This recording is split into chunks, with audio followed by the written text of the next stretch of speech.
에베소서 강의 43번째 시간으로 새 사람을 입으라는 제목으로 에베소서 4장 21절에서 24절의 말씀을 중심하여 말씀을 배우도록 하겠습니다. 대부분의 사람들은 새 것을 좋아합니다. 의류든 집이든 자동차든 가전제품이든 새로운 것들을 좋아하죠.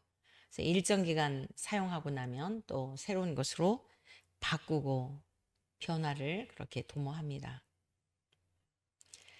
이른 아침부터 우리가 저녁까지 수고를 하는 이유도 우리의 삶에 있어서 그러한 삶의 편리함, 좀 더 나은 또 질적인 그런 나은 삶을 소망하기 때문에 그렇게 평생을 수고하는 것 아니겠습니까? 그런데 정말 달라지고 바꿔져야 하고 새로워져야 하는 것이 있는데 우리의 생각, 우리의 가치관, 우리의 내면이 달라져야 한다는 거죠. 그런데 과연 우리는 얼마나 진짜 소중한 우리의 전 존재, 우리의 인격 이러한 것이 달라지기 위해서 얼마나 노력하고 있는지 생각해 본다면 사실 민망하죠. 네.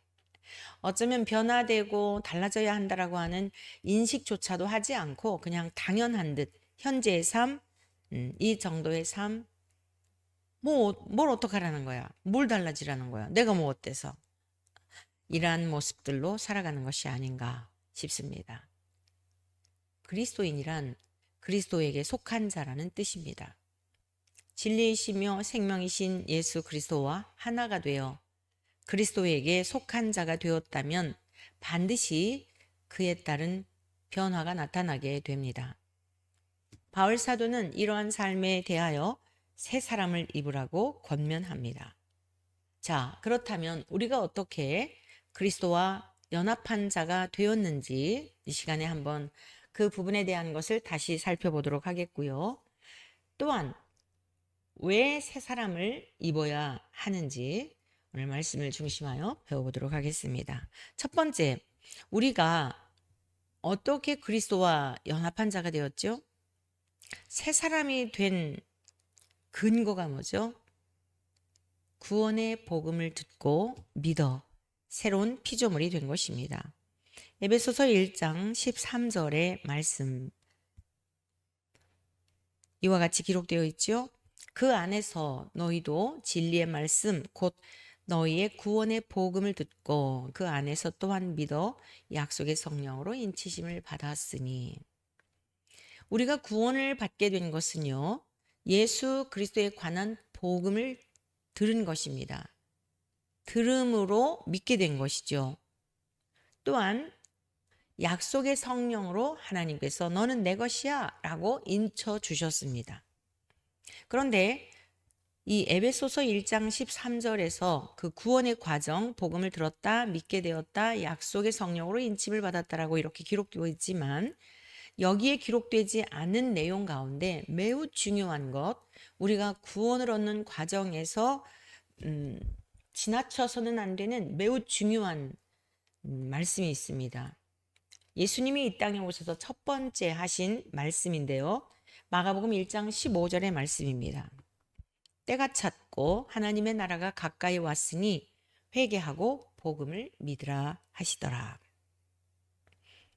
창세 전부터 계획하셨던 하나님의 때, 성자 예수 그리스도를 이 땅에 보내주셔서 우리를 구속하여 주시고 예수님을 속죄 제물로 우리의 죄의 값을 다 지불하여 주시는 속량의 그 은혜를 허락하여 주시고자 계획하셨던 그 일들은 예수님이 이 땅에 오심으로 말미암아 이제 하나님의 나라가 시작된 거죠.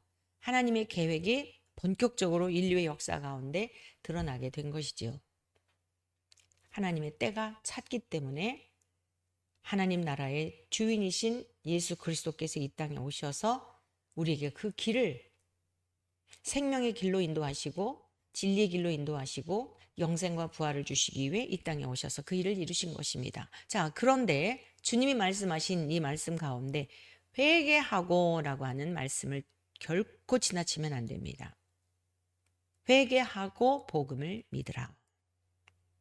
자, 복음이 전파될 때 우리는 몰랐던 것을 알게 되죠. 저와 여러분들도 음, 우리가 죄인인 걸 어떻게 알았겠어요? 뭐 학교에서 가르쳐 주나요? 학교에서 우리가 배웠던 윤리나 도덕 시간에 배운 것은 착하게 살아야 된다. 남의 것 도적질하면 안 된다. 거짓말하면 안 된다. 뭐 이런 정도잖아요. 그런데 성경에서 말씀하고 있는 죄라고 하는 것은 전 존재 자체에 하나님의 형상을 잃어버린 전 존재 자체 타락한 모습을 가르쳐 주고 있어요. 하나님을 향한 불신과 불순종에 대한 죄가 얼마나 참담하고 그 결국이 어떻게 되어지는지를 말씀하고 있는 것이 성경에서 우리가 죄인이다라고 하는 것을 직면하게 하고 그 죄로부터 돌이킬 것을 가르쳐 주고 있는 말씀인 것입니다. 그래서 기독교는 회개의 복음이 없다면, 인간이 죄인이라는 것을 인정하지 않는다면 사실 예수 그리스도의 복음은 복음이 될 수가 없는 거예요. 예수님이 이 땅에 오신 이유 가운데 가장 먼저 우리의 죄를 없이 하시려고 오신 것입니다. 죄의 아비인 마귀를 멸하시러 오셨다고 말씀하셨는데, 마귀는 늘 우리의 생각을 통해서 얼마나 참소하고 정죄하고 우리를 죄 가운데로 인도하는지 몰라요. 심지어 자포자기하고 아이 그냥 될 대로 되라. 그런데 복음이 전파될 때 그래서 그렇구나. 맞다. 나는 선한 게 전혀 없지. 이토록 내가 악한 사람이어서 겉으로 드러나지는 않는데 우리들의 생각까지도 다 조명해 주시지 않습니까? 복음이 전파될 때 우리들의 모습, 우리들의 실상을 직면하도록 성령님이 역사하시는 것입니다.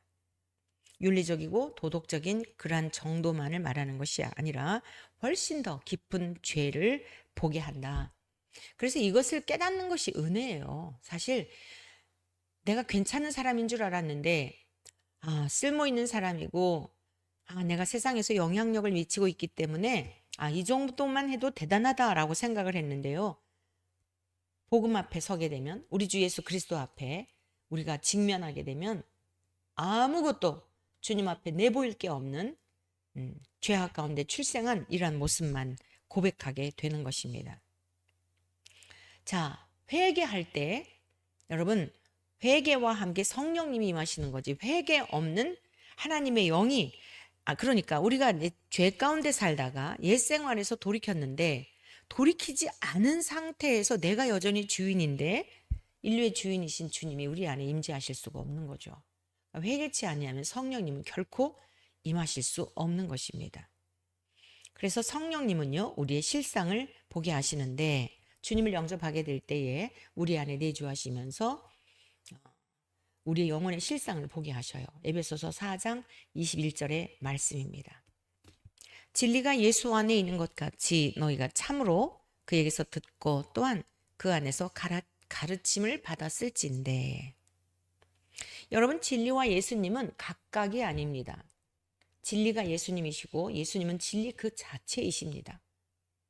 또한 성령님과 예수님과 진리도 각각이 아닙니다. 예수님이 항상 말씀을 전하실 때에 강조하셨던 것이 있어요. 스스로 말하는 것이 아니라 내가 아버지께 보고 아버지께 직접 본 것을 전한다고 말씀하신 거예요. 성령님도 마찬가지입니다.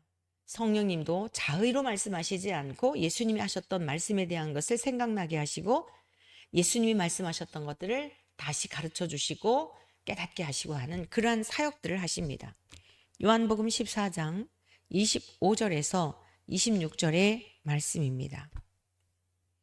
내가 아직 너희와 함께 있어서 이 말을 너희에게 하였거니와 보혜사 곧 아버지께서 내 이름으로 보내실 성령 그가 너희에게 모든 것을 가르치고 내가 너희에게 말한 모든 것을 생각나게 하리라. 아멘. 주님이 친히 하신 유언 설교의 한 대목이죠. 내가 아직 너희와 함께 있어서 이 말을 너희에게 하였거니와 보혜사 또 다른 우리를 중보하고 우리를 도우시고 우리를 위로하시는 보혜사 곧 아버지께서 내 이름으로 보내실 성령 그가 너희에게 모든 것을 가르치고 주님이 하셨던 말씀들 그 말씀들을 생각나게 하시고 그 말씀대로 살도록 이끌어 주시고 그러한 사역들을 성령님이 우리 안에 믿는 자들 안에 주님을 영접하던 자들 속에 임재하셔서 역사하신다는 그런 내용의 말씀입니다. 뿐만 아니죠. 모든 것을 생각나게 하리라. 주님이 하셨던 그 말씀들을 생각나게 하신다는 거예요. 제자들에게 명하셨던 그 말씀들 다 생각나게 하셔서 기록한 것이 복음서 아니겠습니까? 또 사역을 하는 동안에 주님이 하늘 보좌 우편에만 계신 게 아니라 우리와 함께 하셔서 우리 주님이 하셨던 그 사역을 우리도 하도록 역사하시네. 그러한 것들을 경험하고 그러한 것들을 또한 기록한 것이 신약 성경의 말씀들이죠. 자, 그러면 이렇게 예수 그리스도를 통하여 우리가 복음을 듣고 회개하고 믿음으로 말미암아 그리스도와 연합한 자가 되었는데, 그러면 그리스도와 연합한 자가 되었다는 것은 또 다른 말로 무슨 뜻일까요? 두 번째는 새로운 생명을 얻은 자다라고 하는 것을 기억해야 하겠습니다. 우리가 그리스도 밖에 있었을 때와 지금은 어떠한 자들이 되었는지 바울은 증거합니다. 에베소서 4장 22절에서 23절의 말씀입니다. 너희는 유혹의 욕심을 따라 썩어져가는 구습을 따르는 옛사람을 벗어버리고 오직 너희의 심령이 새롭게 되어 라고 증언하고 있죠. 자, 저와 여러분들은 어떠했어요? 유혹의 욕심을 따라 썩어져가는 옛 습관을 따르는 사람들이었다는 거예요. 누구도 예외가 없어요. 그리스도와 연합이 되었다고 해서 예수 그리스도처럼 완전하게 된 게 아니에요. 예수 그리스도와 연합이 되어서 예수 그리스도와 함께 이제 하나를 이루며 살아간다는 것은 옛 습관과 옛 생활에서 우리가 새 사람으로 예수 그리스도의 의의 옷을 입고 새 사람으로 바뀌어졌다는 뜻이거든요. 새 사람이 되었다는 뜻이에요. 그래서 그에 걸맞는 생명을 얻은 자답게 살아가라는 것입니다. 어떻게 해요? 오직 너희의 심령이 새롭게 되어. 마귀가 끊임없이 우리에게 옛 습관을 쫓아 살아가도록 유혹하고 우리의 생각을 통하여서 역사하려고 하지만 그것을 용납하면 안 되는 거겠죠. 썩어져 가는 것들을 추구하게 유혹하는데 말려들면 안 된다는 거예요. 이 세상에 있는 모든 것들은요, 점점 낡아지고 썩어져 가는 것들입니다. 우리 육체도 마찬가지예요. 그래서 바울 사도는 일찍 이러한 것을 깨닫고요. 고린도후서 4장 16절에서 18절의 말씀을 통하여 이렇게 기록하였습니다. 그러므로 우리가 낙심하지 아니하노니 우리의 겉사람은 낡아지나 우리의 속사람은 날로 세워지도다. 우리가 잠시 받는 환난에 경한 것이 지극히 크고 영원한 영광에 중한 것을 우리에게 이루게 함이니 우리가 주목하는 것은 보이는 것이 아니요 보이지 않는 것이니 보이는 것은 잠깐이요 보이지 않는 것은 영원함이라. 자, 우리의 겉사람은요 낡아질 수밖에 없어요. 우리가 거주하는 집도 낡아집니다. 세상에 있는 모든 것이 다 그렇습니다. 그러나 우리는 예수 그리스도 안에 있어 날로 새로워지는 존재입니다. 믿습니까? 날로 새로워지고 있다는 것을 기억해야 돼요. 그래야만 한다는 것입니다. 예수 그리스도 안에 있어 새로운 피조물로서의 삶이 때로는 힘들게 느껴지기도 합니다. 여러분 그런 경험 안 하시나요? 수없이 하셨을 거예요. 옛 생활을 버리고요. 옛 습관을 버리고 예수 그리스도의 사람으로 사는 것, 나 혼자 사는 것은 문제가 없겠죠. 그런데 사회생활을 할 때 직장인으로서 공동체 속에 자기에게 주어진 위치가 있잖아요. 예를 들어 회식을 하죠. 그러면 회식 자리에서 요즘 식당을 가보면 대부분 뭐 소주병이며 술병들이 의례껏 그 서빙하는 분들이 그거 묻잖아요. 술 드릴까요? 부터 묻잖아요.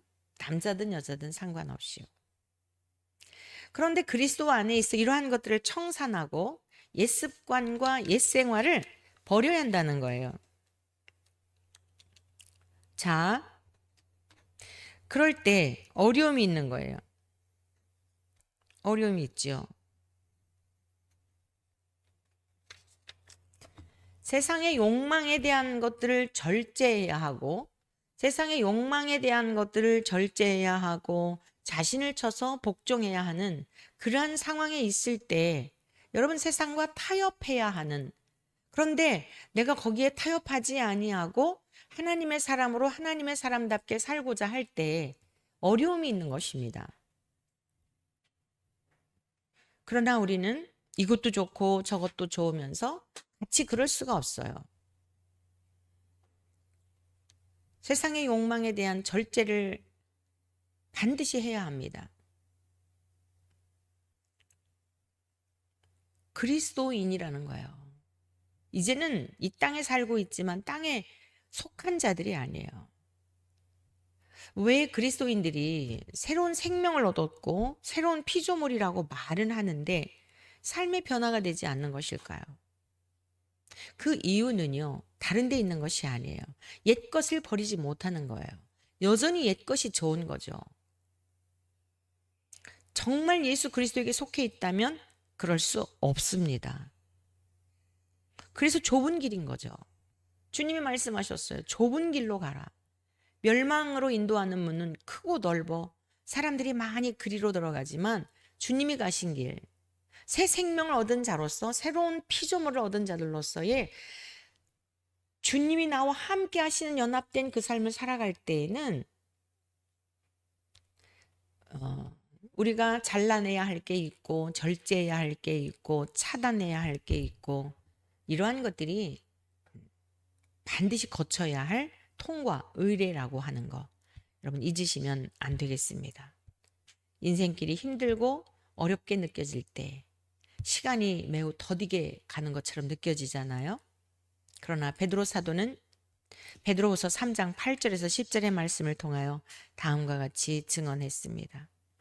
사랑하는 자들아, 죽게는 하루가 1000년 같고 1000년이 하루 같다는 이 한 가지를 잊지 말라. 주의 약속은 어떤 이들이 더디다고 생각하는 것 같이 더딘 것이 아니라 오직 주께서 너희를 대하여 오래 참으사 아무도 멸망하지 아니하고 다 회개하기에 이르기를 원하시느니라. 그러나 주의 날이 도둑같이 오리니 그날에는 하늘이 큰 소리로 떠나가고 물질이 뜨거운 불에 풀어지고 땅과 그 중에 있는 모든 일이 드러나리로다. 자, 우리의 삶이 굉장히 지루한 것 같은데 죽게는 하루가 1000년 같고 1000년이 하루 같다는 이 한 가지를 잊지 말라는 거예요. 우리가 살면서 힘든 순간들 많이 있었잖아요. 그때는 정말 시간이 안 지나요. 시간이 지나가지 않기 때문에 굉장히 지루한 것 같습니다. 그런데 결국 지나놓고 나니까 어땠어요? 결국에는 지나놓고 나니까 기억조차 안 나잖아요. 아주 일순간에 여러분 정말 어떤 그 분초만큼도 그렇게 막 느껴지지 않는 아주 짧은 시간이었던 것 기억나죠? 근데 오늘의 삶의 자리에서 힘들고 어려울 때는 굉장히 길게 느껴지는 거예요. 죽게는 하루가 1000년 같고 1000년이 하루 같다. 이 한 가지를 잊지 말라. 또 너무 힘들고 어려울 때 무슨 생각하죠? 주님 빨리 오셨으면 좋겠는데 왜 이렇게 안 오시는 거야? 초대교회 성도들이 그 어려움과 박해를 견뎠던 힘이 어디 있었냐면 다시 오실 주님을 기다리는 재림신앙이었어요. 자, 공중으로 이제 그 올라가시는 승귀하신 오셨던 곳으로 다시 가시는 모습들을 목격했었잖아요. 초대교회 사도들이나 이 또 목격자들이 하늘로 승천하시는 것을 보았는데 다시 오신다고 약속하시면서 가셨는데 이제나 저제나 안 오시는 거예요. 낙심이 되는 거죠. 2000년의 세월이 흘렀어요. 어떤 분이 그런 이제 연구를 했다는데 예수님이 이 땅에 다시 재림하실 것에 대한 근거가 뭐냐면 땅끝까지 복음이 전파되면 오신다고 그랬죠. 그런데 한 사람이 한 사람씩만 전도하면 33년이면 다 전도한대요. 무슨 말씀이죠? 어지간히 전도를 안 했다는 거예요. 2000년의 세월이 흐른 거예요. 근데 지금은 문명의 발달로 인해서 이제 미전도 종족들에게까지 막 컴퓨터가 들어가고 거의 복음이 다 들어갔다고 선교사님들은 이야기를 하거든요. 주님이 오실 때가 가깝다는 이야기죠. 그리고 지금은 그 어느 시대보다도 미혹하는 자들이 그렇게 많아요. 이제 뭐 아주 대놓고 뭐 아주 당당하게 미혹합니다.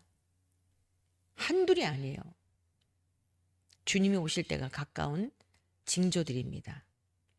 자, 오늘의 우리의 삶의 자리에서 힘들고 어려울 때 더디다고 생각하는 것 같지만 하나님은 선하신 분이기 때문에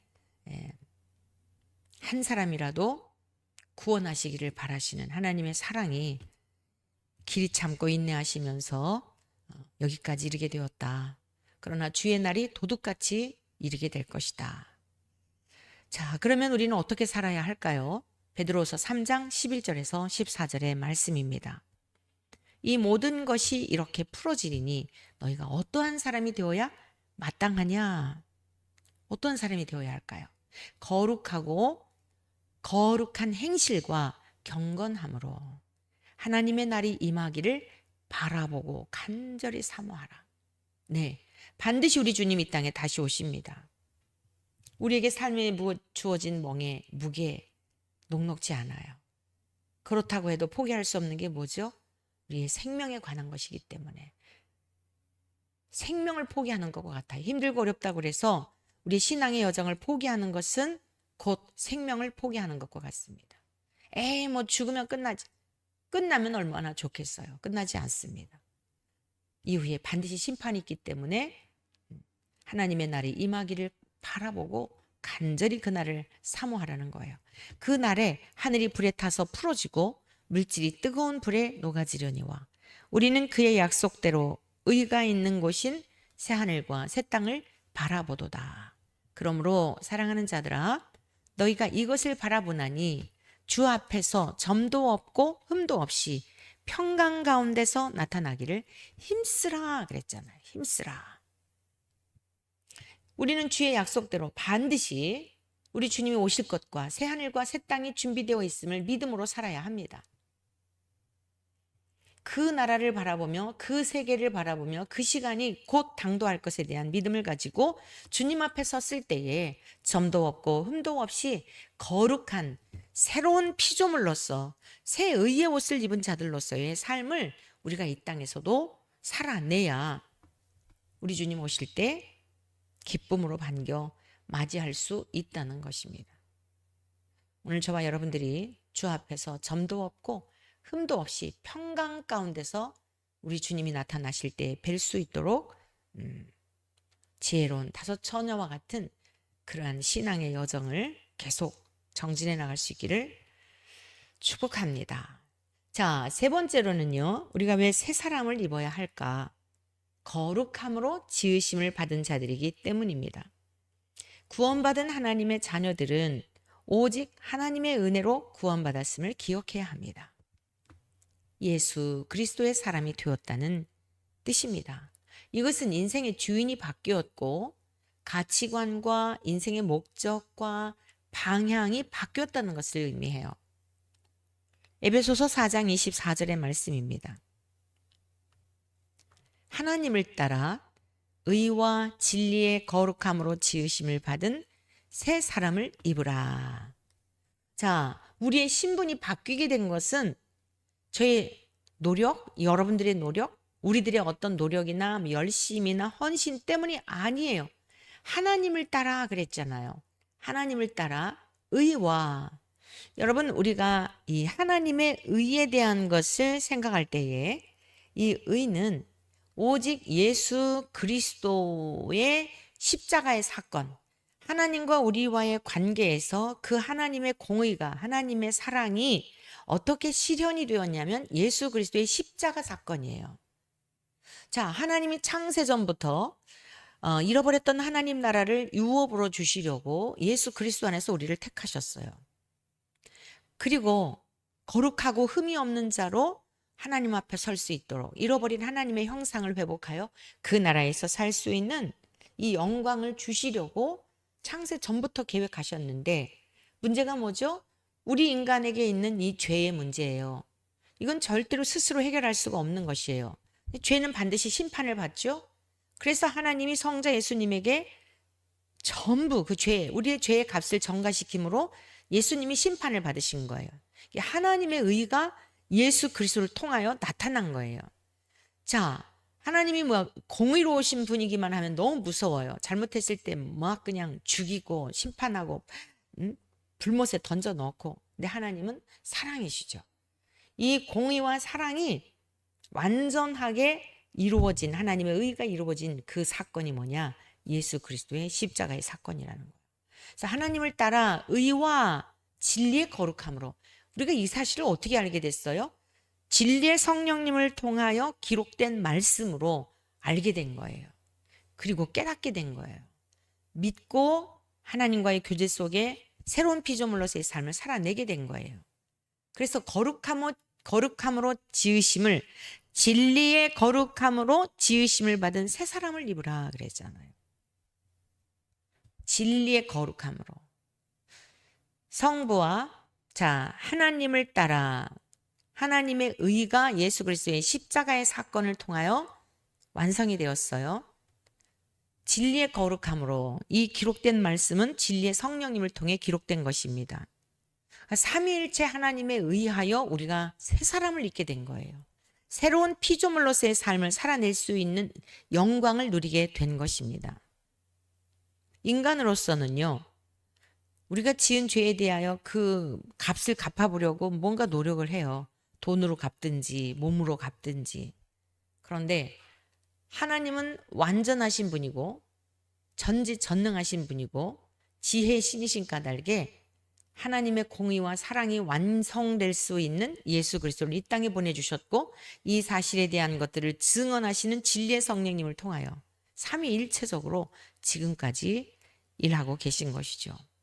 인간으로서는 도저히 상상할 수 없는 하나님만의 능력인 것입니다. 그래서 하나님이 친히 행하신 거예요. 하나님을 따라 그랬잖아요. 에베소서 4장 24절에 하나님을 따라 의와 진리의 거룩함으로 지으심을 받은 새 사람을 입으라. 그럼 율법은 외면하셨는가? 율법은 무시하셨는가? 아닙니다. 율법을 이루셨죠. 예수님이 말씀하셨어요. 내가 선지자나 율법이나 선지자를 폐하러 온 줄로 아느냐? 아니다. 폐하러 온 것이 아니라 오히려 완전하게 하려 함이라. 예수님이 우리의 죄와 허물을 위해 죽으신 이 사건은, 하나님의 의가 예수 그리스도를 통하여 이루어진 이 사건은 율법도 완성이 된 사건이에요. 예수님이 율법을 완성하신, 우리가 완성한 게 아니고 예수님이 율법을 완성하신 거예요. 율법 전체가 하나님 사랑, 이웃 사랑이잖아요. 600일 세 가지의 율법을 나누면 그것을 다시 요약을 하면 10계명이라고 그랬죠. 1계명에서 4계명까지는 하나님을 향한 사랑, 5계명에서 10계명까지는 부모 공경으로부터 시작하여 인간, 우리가 이웃과 이웃의 관계에서의 그 사랑을 말씀하고 있는데, 주님이 이것을 다 이루신 것입니다. 그러므로 우리가 그에 합당한 삶을 살아야 한다는 거죠. 어떻게 합당한 삶을 살 수 있을까요? 어떻게 거룩한 삶을 살아낼 수 있을까요? 디모데전서 4장 5절의 말씀입니다. 하나님의 말씀과 기도로 거룩하여지니라. 우리가 거룩할 수 있는 근거는 다른 거 없어요. 몸을 힘들게 한다고, 학대한다고 해서 거룩해지나? 아니에요. 하나님의 말씀을 통하여 내 영혼의 실상을 보게 되고 죄인인 것을 직면하게 되고 하나님 아버지 앞에 나가 회개하고 고백하고 의롭다 인정함을 받고, 전부 말씀을 통해서예요. 그런데 문제는 뭐죠? 말씀을 들을 때, 말씀을 읽을 때, 말씀을 암송하며 신비 새기진 말씀으로 알았는데 굳건하게 끝까지 한 걸음에 천국까지 가는 게 아니라 말이죠. 마귀가 얼마나 우리를 택한 백성들까지도, 하나님의 자녀들까지도 그 사랑에서 끊으려고 유혹을 하는지 몰라요. 그 영적 싸움이라고 하죠. 이 싸움에서 이길 수 있는 건 뭐예요? 기도 외에는 다른 이유로서는 나갈 수가 없다. 기도밖에 없어요. 하나님 앞에 치열하게 기도해야 합니다. 하나님의 말씀과 기도로 거룩하여 지니라. 자, 말씀을 맺겠습니다. 새 옷을 입고요, 구덩이에 빠져 뒹구는 사람 보셨나요? 값비싼 옷을 사 입고 더러운 오물에 자기 풍덩 들어가는 사람 보셨나요? 그런데 우리들은 어떻죠? 과거에는 세상에 속한 자였으나 이제는 하늘나라에 속한 자가 되었습니다. 인정하시죠? 하나님 우리 아버지시잖아요. 하늘에 계신 우리 아버지요. 주님이 가르쳐 주신 기도에 가장 첫머리 고백하잖아요. 여러분 거의 매일 한 번쯤은 주기도문 외우실걸요? 잠이 안 올 때도 외우실걸요? 외우는 거, 고백하는 것도 중요하지만 그 말씀이 실제가 되어야 한다는 거예요. 실제 우리의 삶이 어떠한지 말씀에 조명하여서 돌아보아야 합니다. 날마다 죄를 밥 먹듯 한다? 이전과 똑같은 악습으로 인하여서 끌려다닌다? 예수 그리스도에게 아직 속한 자인가 물음을 던져봐야 돼요. 예수 그리스도에게 속한 자는 옛 생활을 그렇게 벗삼으면서 당연한 듯이 살아갈 수 없어요. 내 힘으로 안 되기 때문에 하나님께 기도하게 되죠. 다른 이로서는 이런 이유가 나갈 수 없다. 귀신 들린 자를 어떤 아버지가 아들을 데리고 왔는데, 예수님은 그때 이제 변화산에 계셨을 때인데요. 베드로와 야고보와 요한을 데리고 기도하시고 내려오셨는데, 보니까 그런 일들이 일어나고 있는 거예요. 귀신 들린 자를 데리고 와서 그 아비가 치료해 달라 그러는데, 남아있던 제자들이 뭐 어떻게 할 줄을 모르고 절절매고 있는 거죠. 예수님께서 귀신 들린 그 아비의 아들을, 아버지가 귀신 들린 게 아니라 아버지의 아들이 귀신 들렸죠. 그 아들을 귀신을 내어 쫓아요. 제자들이 와서 너무 궁금했어요. 선생님, 근데 우리가 내쫓지 못한 이유는 뭐죠? 우리는 왜 안 됐죠? 라고 주님께 질문하였을 때, 기도 외에는 이런 이유가 나갈 수 없다 말씀하셨어요. 기도하지 아니하면 능력이 나갈 수가 없죠. 말씀이 육화된 삶을 사는 게 굉장히 힘듭니다. 그래서 말씀과 기도는 같이 가야 되는 것입니다. 죄를 밥 먹듯 하던 옛날 그 생활, 옛습관, 악습 이러한 것들을 버리고요. 악취나는 우리의 죄의 본성을 따라 살아가는 자들이 아니라 착하고 의롭고 진실하신 우리 주님의 열매, 주님과 연합된 자로서 주님의 열매를 맺고, 또 성령의 9가지 열매, 성령님도 하나님과 예수님과 동일한 본질이시죠. 우리 안에 내주하시는 성령님의 열매를 맺으며, 열매를 맺을 때에 주님의 제자가 되고 아버지께서 영광을 받으신다고 요한복음 15장 8절에서 말씀하고 있습니다. 네, 새 사람으로서 우리가 이제는 거룩함에 이르는 열매를 내어드리는 우리 모두의 삶이 되시기를 주님의 이름으로 간절히 축복합니다.